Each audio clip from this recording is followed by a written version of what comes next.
క్రియాశీలక రాజకీయాల్లోనూ సినిమాల్లోనూ ఫుల్ జోస్తో దూసుకెళ్తున్నాడు నరసింహ నందమూరి బాలకృష్ణ. రాజకీయంగా వైసీపీకి ఆయన బద్ధశత్రువే, కానీ యాజ్ ఏ యాక్టర్గా వైఎస్ జగన్కి బాలయ్య అంటే పిచ్చాభిమానం. ఈ మాట స్వయంగా జగనే చాలాసార్లు చెప్పాడు. మ్యాటర్ ఏంటంటే, తిరుపతి వైసీపీ లీడర్ బొమాన కరుణాకర్ రెడ్డి కొడుకు మ్యారేజ్ సందర్భంగా జగన్ బాలయ్యని కలిశాడంట. ఒకరికొకరు ఎదురుపడి నవ్వుతూ మాట్లాడుకున్నారట. అదే రోజు తమ పార్టీకే చెందిన మున్సిపల్ శాఖ మంత్రి నారాయణ కుమార్తెకి, విద్యాశాఖ మంత్రి గంటా శ్రీనివాసరావు కుమారుడికి జరగబోయే వివాహానికి కూడా బాలయ్య అటెండ్ అవుతున్నాడని తెలిసి జగన్ చాలా హ్యాపీగా ఫీల్ అయ్యాడంట. పాలిటిక్స్లోకి రాకముందు బాలయ్య రాయలసీమ బ్యాక్డ్రాప్లో చేసిన ప్రతి సినిమాని జగన్ ఎగబడి మరీ చూసేవాడంట.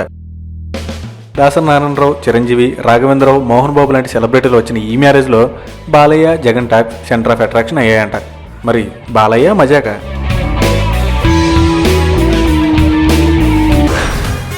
రాజ్ సన్యాసి రాజ్ ఆత్మికం రిస్క్ జాదా